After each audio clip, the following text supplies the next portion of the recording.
All right. Hello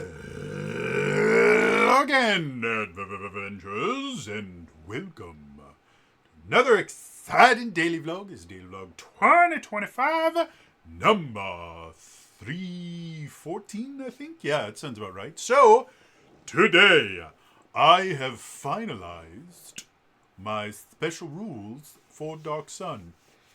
Quick reminder, if you have not picked up your copy of The Hearth Witch's Guide to Magic and Murder, Book 1 of the Hemlock Saga, written by USA Today best-selling author Kiri, you really should.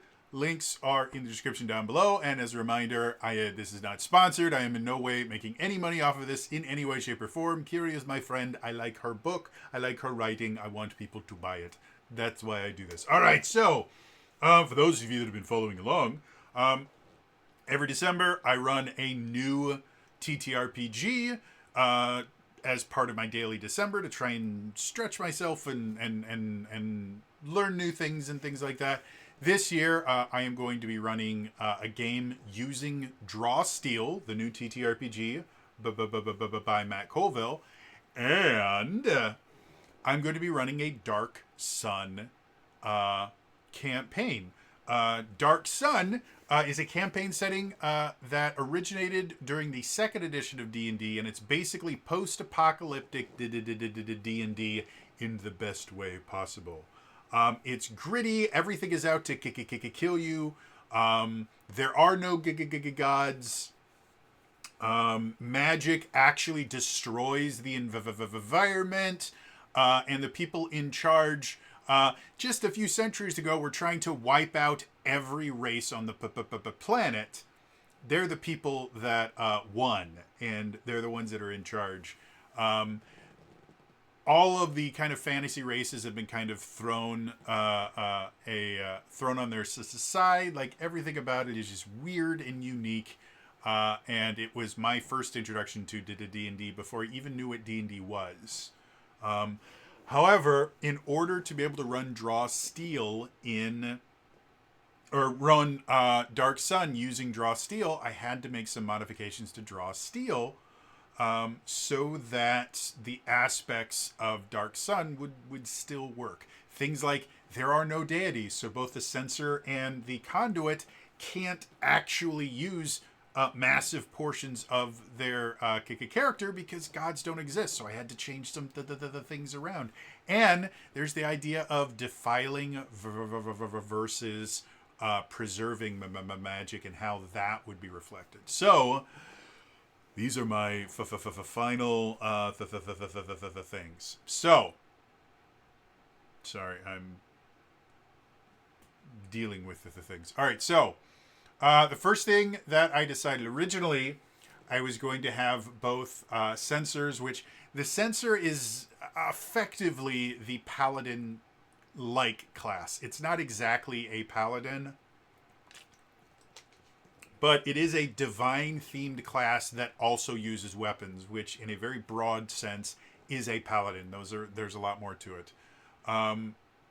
So originally, my thought was both the paladin and the censor would not worship gods. They would worship elemental spheres, because there are clerics in Dark Sun, but they don't worship gods. What they do is they dedicate themselves to an elemental sphere, and that allows them to cast spells, but they're all elemental themed. And one of the more unique things about it is when you chose your elemental sphere, it would actually dictate what spells were available to you, because you could cast any spell from your elemental sphere that you had prepared, and any spell that you'd prepared from the universal elemental sphere. And it meant that a fire cleric played very, very different than a water cleric, etc., etc. However, as I was designing things more, I realized that there was something missing in this lore. And so I actually separated the censor and the conduit, which is their version of a cleric, into two different groups. Conduits, again, their version of a cleric, are going to be your traditional clerics in Dark Sun, where I have taken all of the domains and I have split them into 4 elemental spheres. So, and I'm going to tell you what those elemental spheres are. So, the four elemental spheres are fire, air, water, and earth. Who would have thought? The domains in the fire elemental sphere are sun, war, and fate. In the air elemental sphere are storm, trickery, and knowledge. In the water elemental sphere are life, love, and nature. And in the earth elemental sphere are protection, death, and creation. So, if you are a sensor in my game, instead of choosing a deity, you will choose an elemental sphere. And the way that building a, or not sensor, I'm sorry, conduit. And the way that building a conduit works is you choose a deity, and then you choose two of, in Draw Steel, deities have 4 domains. So in this, they're only going to have 3 to choose from. But they choose 2 of the 3 domains, and that's how you effectively make your subclass. Now, what about the censor? Again, the censor is supposed to be another divine character. Well, there is another group of spellcasters that exist in Dark Sun. They are the Sorcerer Kings, and the Sorcerer Kings are extremely powerful defilers. So they're extremely powerful arcane spellcasters. However, they are so powerful, and each one runs its own city-state. They are so powerful that they are actually able to grant spells very much like a deity, and they grant these spells to their Templar. Templar are basically their troops. Templar can be used as guards. They can be used as, like mayors and other kind of ruler types. They can be used as law enforcement. Different Sorcerer Kings use them slightly differently, but the one thing that they all have in common is all of them have access to magic based on their devotion to their Sorcerer King.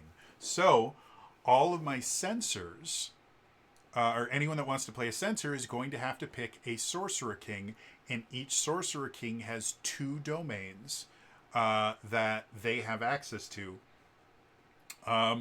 When you choose your censor, you'll choose a censor order, which is kind of your subclass.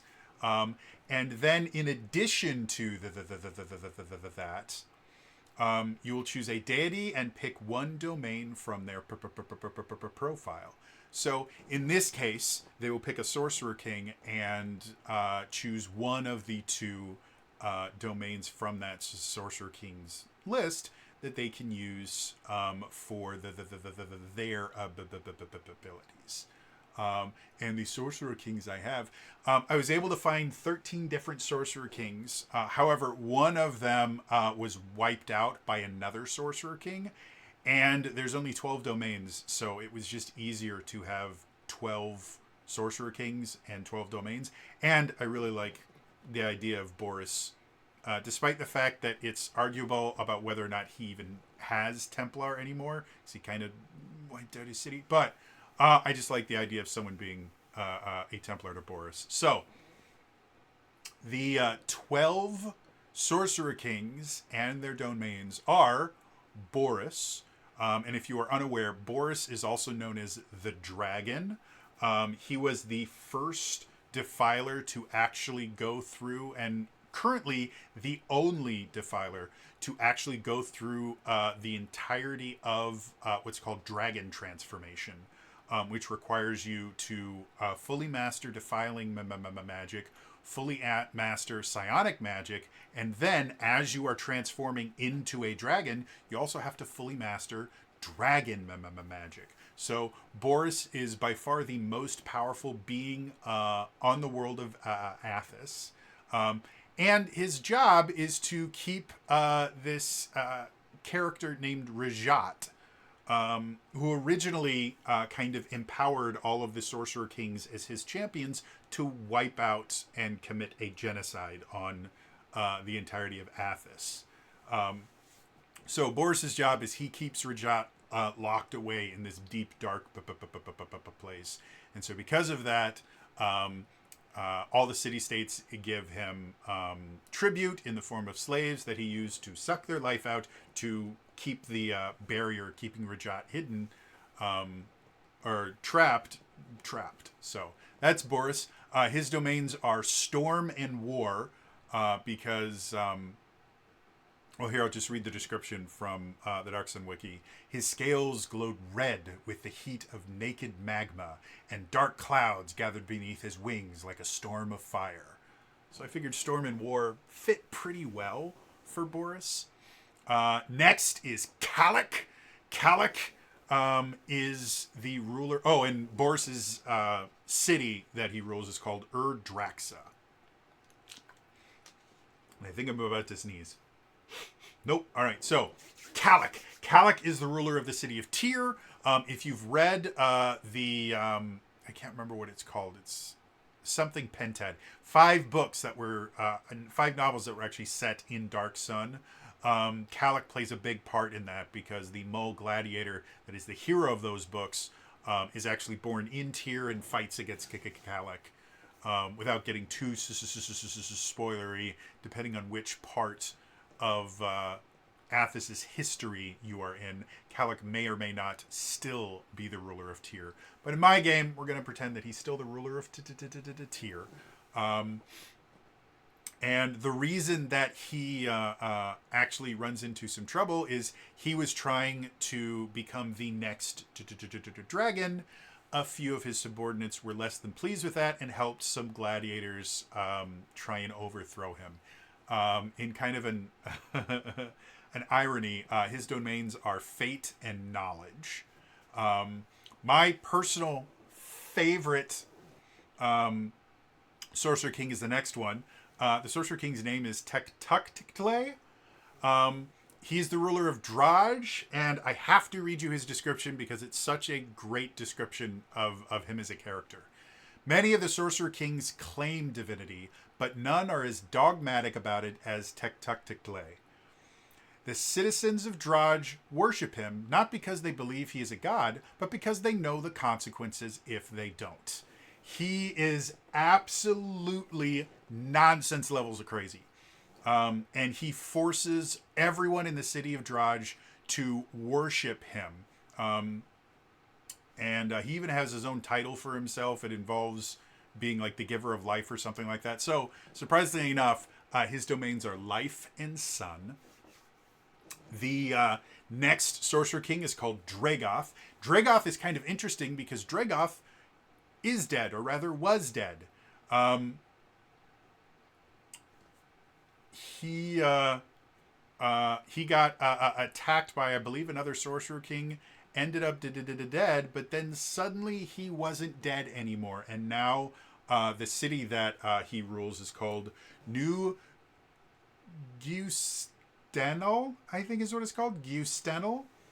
And it's an undead city, effectively. He came back from undeath, and now he kind of rules over it. And his domains are death and life, because why not? The next one's called Hamanu. He rules the city of Uruk. There's not as much information on him on the wiki because he's not one of the bigger Sorcerer Kings. But they do mention that he's called the Lion of the Desert. And he was actually responsible for taking out one of the other Sorcerer Kings. Or is actually a Sorcerer Queen.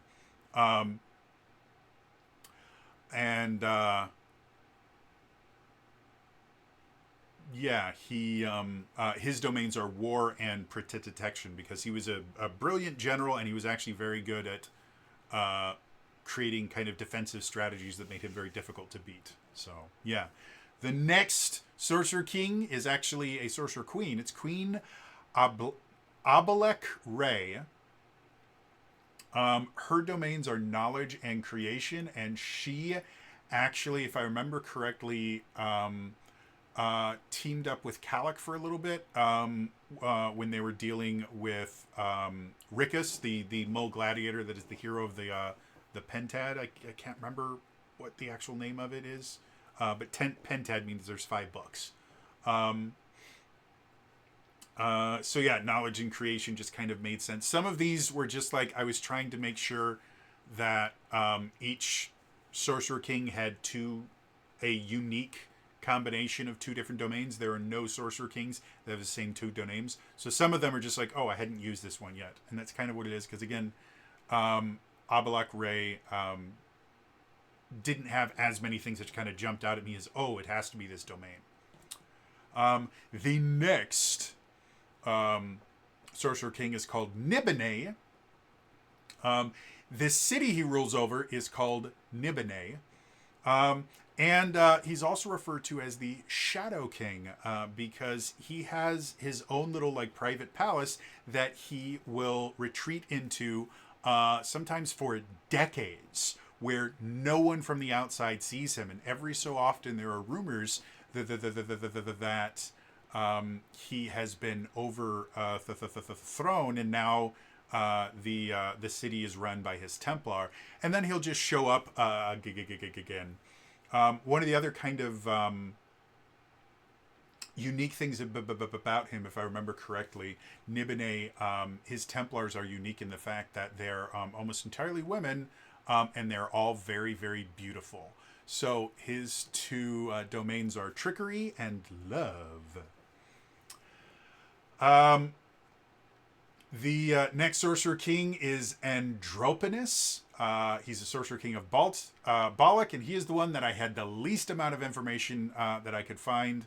A lot of it was kind of very generalized, but I gave him protection and fate.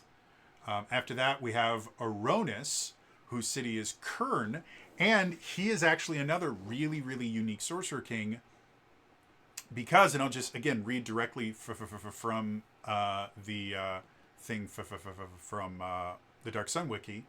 Unlike his tyrannical peers, Aronis has rejected his destructive past and not only reversed his dragon transformation, but started the process of becoming an Avignon, which is basically a super preserver.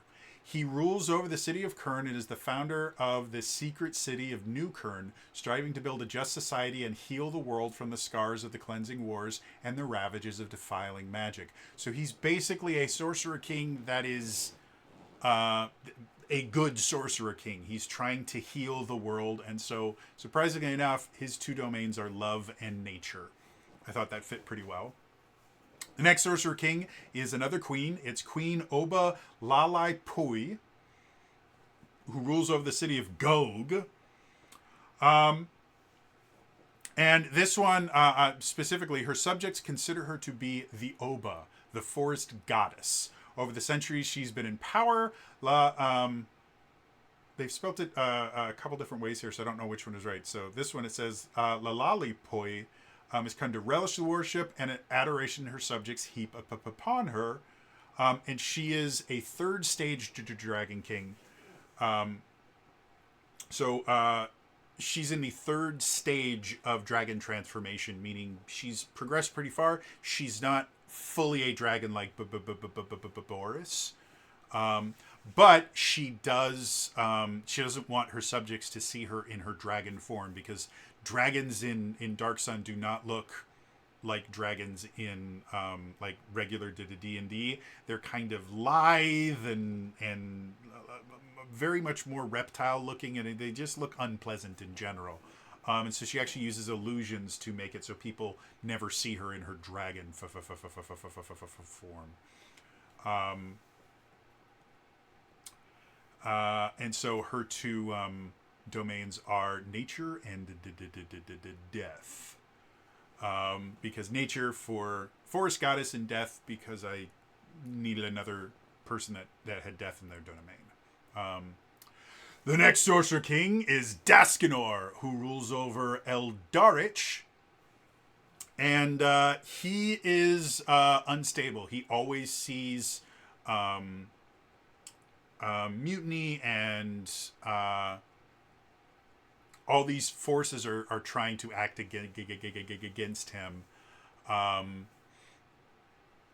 he's constantly, every time he defeats one group that's trying to usurp his power, whether they exist or not, a new one will kind of form in his mind. And so his two domains are sun and trickery.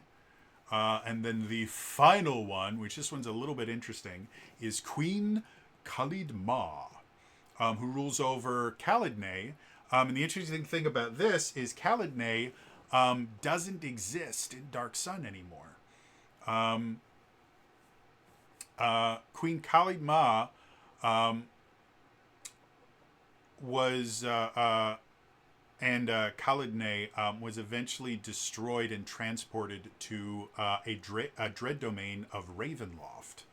Um, she and her city were actually lost to some unknown calamity. Nobody knows what it is, but it is a domain in Ravenloft, and I'm a big fan of Ravenloft in general. And so I'm like, you know what? The only other sorcerer king was another queen, and there was very, very little I could come up with for her, and very little information on her. So I just decided to keep this one, despite the fact that Khalidney is no longer a part.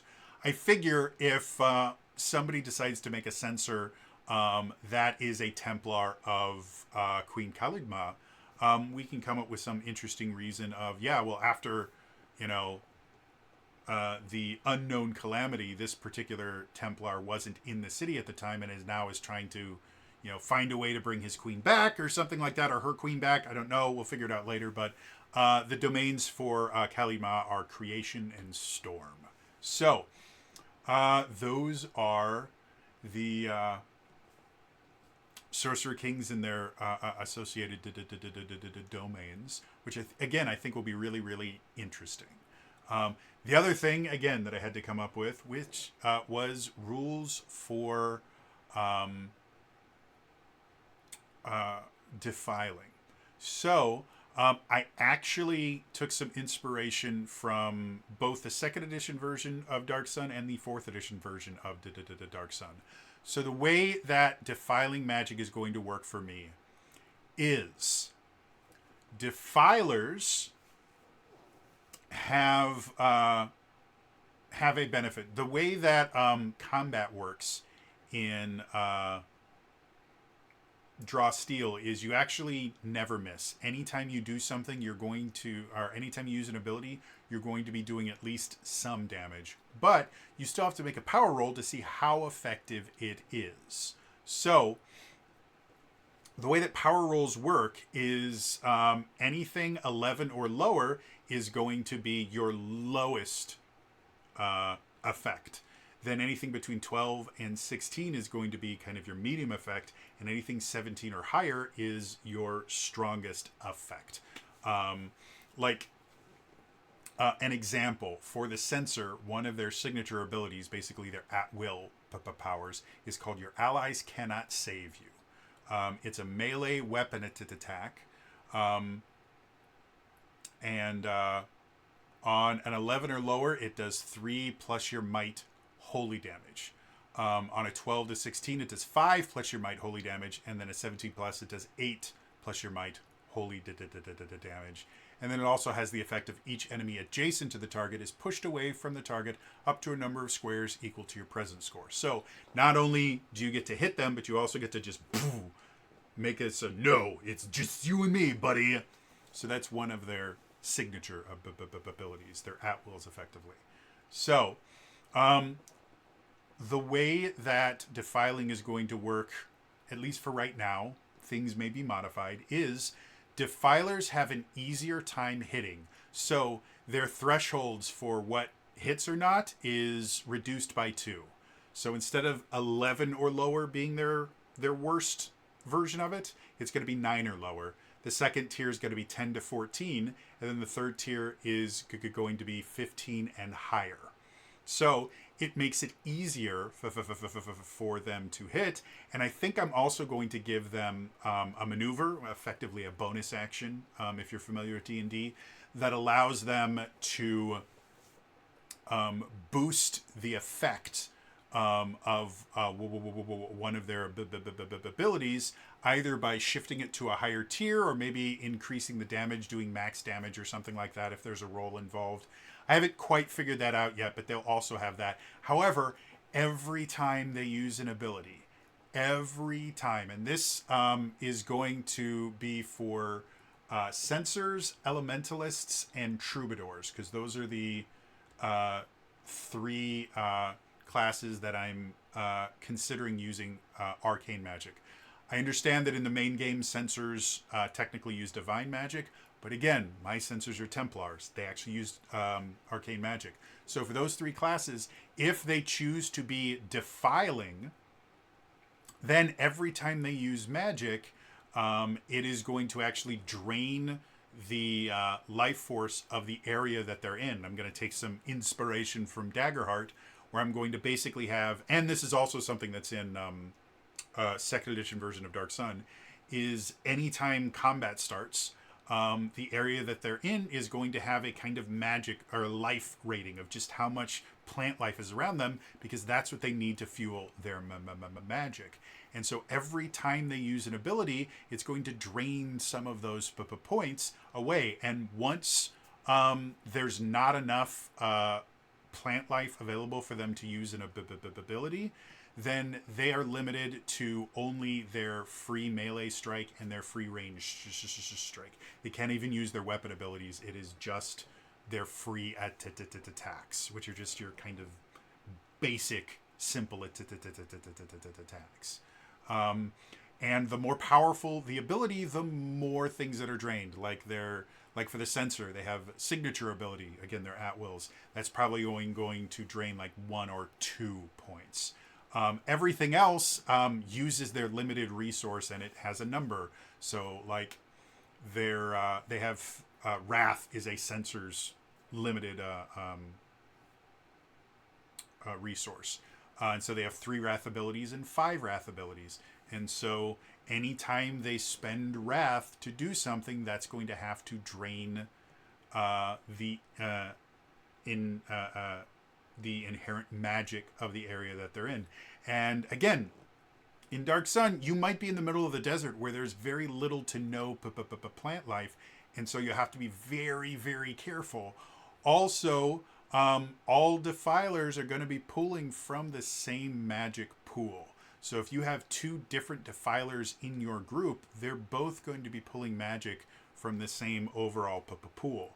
As far as balancing that, I'll deal with that when I actually run the game to even see if anyone wants to try using defiling. So yeah, once it's gone, they lose most of the abilities of their class, which I think makes for an interesting thing, because again, they get to hit more powerfully, and they'll have like an ability that allows them to like, juice up their damage, but all of that stuff works with an overall limited resource, which I think is interesting. So what about for preserving? Well, preserving for the most part, I believe, is just going to be how the normal classes work. So it's going to be a little bit more difficult for them to get higher things. They're not going to have the ability to kind of boost their abilities. But they can always cast their spells, even if the area doesn't have enough magic left in it, or life left in it for a defiler to cast spells. Preservers understand how to draw things out and immediately put it back in to where they can always cast their spells. And like I said, I'm thinking about adding a maneuver for preservers. I just haven't quite figured out what I would want to give preservers to use as a, again, maneuver bonus action. That's what it means. To give them something that's a little bit more different. So I'm kicking that around. But overall, I think that works relatively well. I've also thought about the idea of defilers, because in second edition, anytime you cast a defiling spell with allies around you in a certain range, they would get a hit to their initiative. Because while defilers can't draw life force out of living creatures, the act of defiling is still unpleasant. So I'm kicking around the idea that if they like get their lowest power roll echelon, whatever it's called, that maybe that they'll their allies around them will get a knock to their initiative, which might make it so that other creatures get a chance to act before them. So yeah, like I said, I think that's going to give us something interesting, and is going to give people a reason that they would want to defile. but also a reason why you would want to be a preserver as well. Like I said, I want to come up with one other kind of maneuver for preservers, just to give them one other reason why you might want to be a preserver. So yeah. So overall, censors, elementalists, and troubadours, which are their versions of bards, will all have to choose whether they want to be a defiler or be a preserver. Technically, um, uh, in the lore, you could choose to either defile or preserve as you cast this as a spell, but preserving actually took time to learn how to do it. So not every defiler could just choose to start preserving right away. And so the way that I'm going to just deal with that is when they create their character, they will also have to decide, are you going to be a defiler or are you going to be a preserver? And I'm not going to have to, I don't want to have to deal with the idea of, well, I'm going to preserve now, I'm going to defile later. Because that just creates a little bit more chaos than I want to deal with. And again, in the second edition version of it, Defiler was a class, so it wasn't like you could switch to a Preserver. Yeah, overall, I am excited. Still waiting on one more confirmation, and then I'll be able to kind of finalize the party, and then yeah, then things get going. I still have to design a few encounters and maybe build some maps for it, because Draw Steel needs maps badly. You cannot draw. I mean, you can run Draw Steel Theater of the Mind, but it doesn't work nearly as well. In the same way that you can run D&D 4th Edition Theater of the Mind, but it's not really designed for it. It's designed for maps. So yeah, I'll have to come up with some maps and stuff like that. But overall, I'm excited about this. I think my defiling rules will work relatively well. And I'm kicking around the idea of maybe making a campaign frame for Daggerheart that is basically Dark Sun, where I introduce defiling rules and preserving rules and elemental spheres and stuff like that. And so you can play you could play a Dark Sun-esque campaign using Daggerheart. I was kicking around the idea of using Daggerheart for the Dark Sun campaign, but I've already run Daggerheart before with my... I did a one-shot for Zelda Universe, and then on this channel, I've got my Village of Hamlet, like little mini-series that I ran. So I've run Daggerheart before, and it would kind of not be within the spirit of Daily December to run something that I've already run. And again, I'm super excited about Draw Steel. So interested to hear from you guys. First of all, what do you guys think about my special rules for Dark Sun? Do you think they kind of fit? Do you think I've done something wrong? Do you think some of these things are just not going to be fun? Let me know in the comments down below. Otherwise, again, that is all for me today, and I will see you guys next time. All right? Bye-bye.